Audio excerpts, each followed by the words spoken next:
وذكر فإن الذكرى تنفع المؤمنين.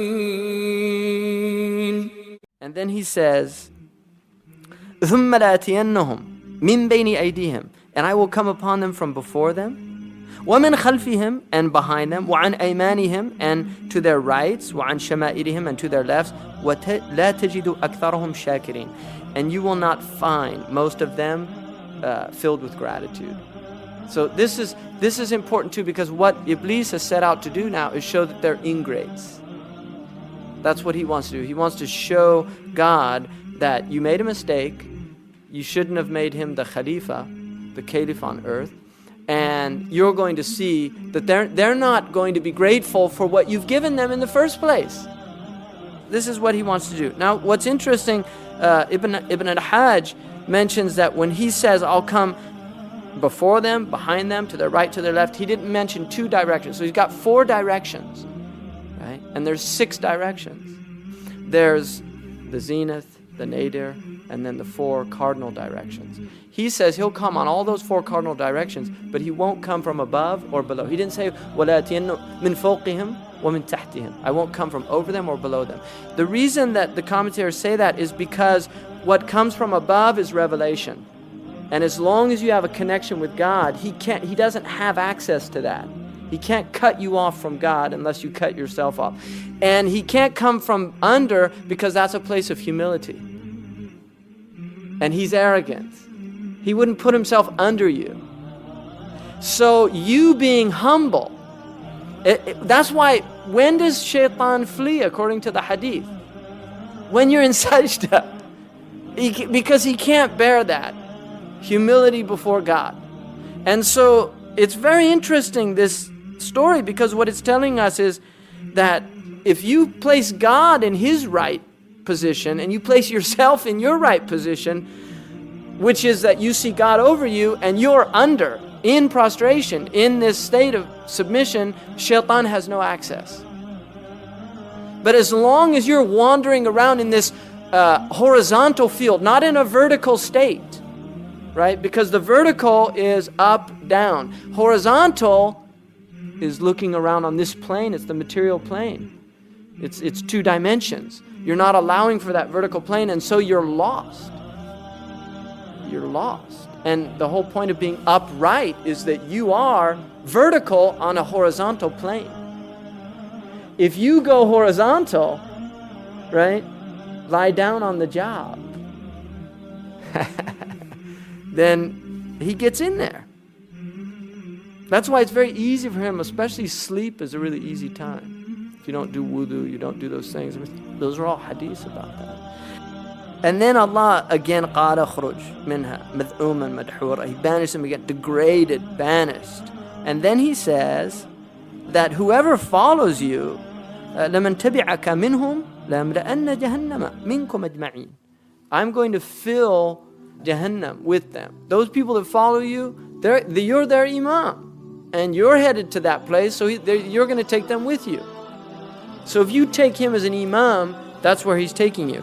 And then it says, after that, Ya Adam. Now he speaks to Adam, who's the Khalifa, the angels were told to bow down to him. He says, Ya Adam, O Adam, uskun anta wa zawjuka, go live, you and your wife, al-jannata, in this paradise. Fakula min haythu shi'tuma, and eat from whence you will, wherever you want. وَلَا تَقْرَبَ هَذِهِ الشَّجَرَةِ, but don't go near this tree over here. فَتَكُونَ مِنَ الظَّالِمِينَ, because you will transgress by doing that. So here's all the boundaries, and here's the hudud.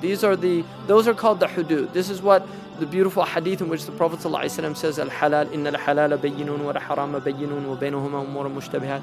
That halal is clear, haram is clear. What's permitted, what's prohibited, it's all clear. And between them are these gray matters.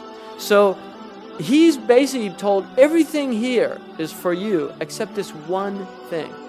Don't go there. And he tells him, if you go there, you'll be from the wrongdoers, the zalama. تَظْلِمُ نَفْسَكَ وَتَظْلِمُ حَقَّ اللَّهِ.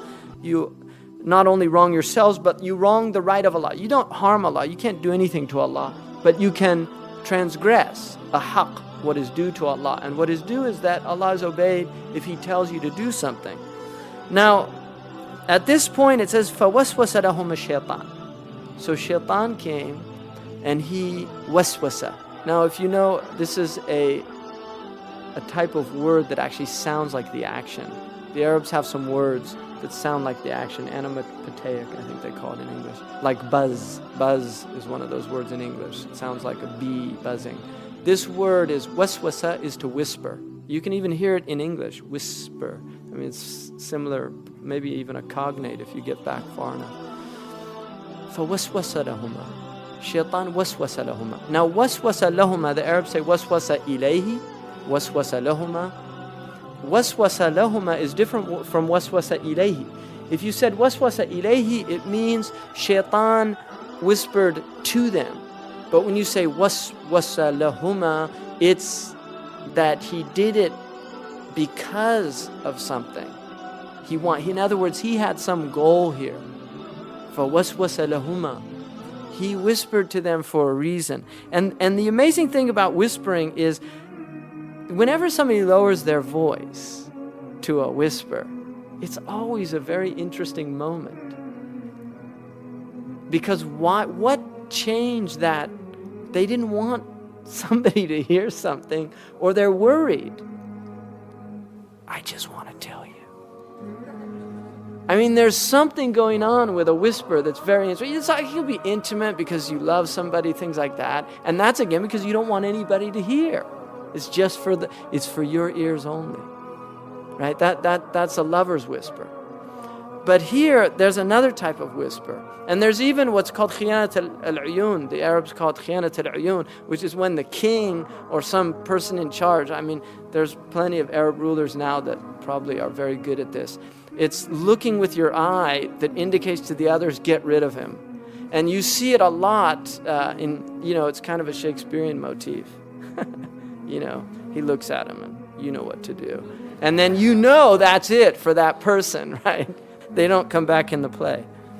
So this is what he's up to. He's got this فَوَسْوَسَ لَهُمَا الشَّيْطَانِ لِيُبْدِيَ لَهُمَا. Now there's a difference about this lam, and this is one of the things about tafsir. Some people say that lam is lam al-ta'qib, or lam al-aqiba, or the lam of sayrura, the Arabs call it, which is a lam that's used, like if you look, how does he translate it here in the English? He says, then Satan whispered to them that he might manifest unto them that which was hidden. In other words, he did it for that reason. That is not the opinion of some of the mufassirun. They say the lam is actually like the lam in the Qur'an about al-Fir'aun. It says, فَالْتَقَطَهُ آلُ فِرْعَوْنَ. آلُ فِرْعَوْن, when they took Musa, لِيَتَّخِذَهُ لِيَكُونَ لَهُمْ عَدُوًا وَحُزْنًا. That they took Musa, and then it says لِيَكُونَ لَهُمْ. And it looks like in order for him to be an enemy for them and to be a source of grief. Well, that's obviously they didn't do that for that reason. So the lam there is, but that's what happens because of doing that. So this lam here could either mean that he did it in order to do that, or it means that was the result of him doing it. فَوَسْوَسَ لَهُمْ لِيُبْدِيَهُمْ. That in order to show them, and this resulted in them seeing, right? لِيُبْدِيَ لَهُمَا مَا وُرِيَ عَنْهُمَا. That which was hidden from them. مِنْ سَوْآتِهِمَا. From their nakedness. Now, so'a in Arabic, the Arabs call private parts the so'a. And the reason they do that is because kashfuhu yasu'uhu. That if it's exposed, he feels shame. Now, what's interesting is that there's a belief amongst most of the scholars that the so'a, this desire to cover the nakedness, is fitra, which is why the vast majority of Aboriginal people cover their private parts. There are very, very few human beings on the planet that go around naked. And even the ones that do will tend to do something. I mean, even if you look at these Aboriginal peoples in South America, they tend to cover, or they strap, or they do something because it's part of the fitrah of doing this. And it always fascinated me, these books in evolution where they'll show the monkey, and then at a certain point he's wearing a garment. And you just wonder why he did that. So at a certain point, he thought, I should cover this part of me. What made him do that? Right? I mean, you can look in those books. I always wondered about that, because suddenly it's a Cro-Magnon man or something like that. And he's wearing, a little skimpy thing around there. It's not like he's suddenly in a tuxedo he's just progressed to that stage of being aware of his nakedness. And this is the point of this story, is that he became aware of his nakedness. Now, some of the ulama say that they had garments of light, and that's what was removed. That they were in a state of just such intense purity that their whole bodies were veiled in this light.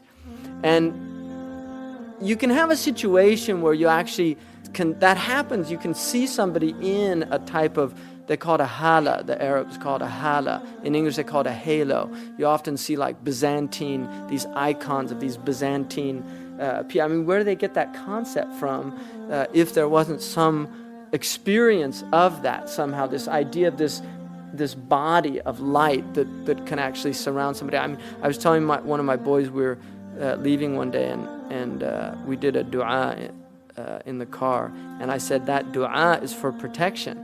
And he said, how does it protect you? And I said, well, if you do it, you're recognizing that you're in need of God's protection, and just that recognition alone, God will put this protection around you for that reason. And he said, oh, so is it like a bubble of light that goes around you? And I said, that sounds good.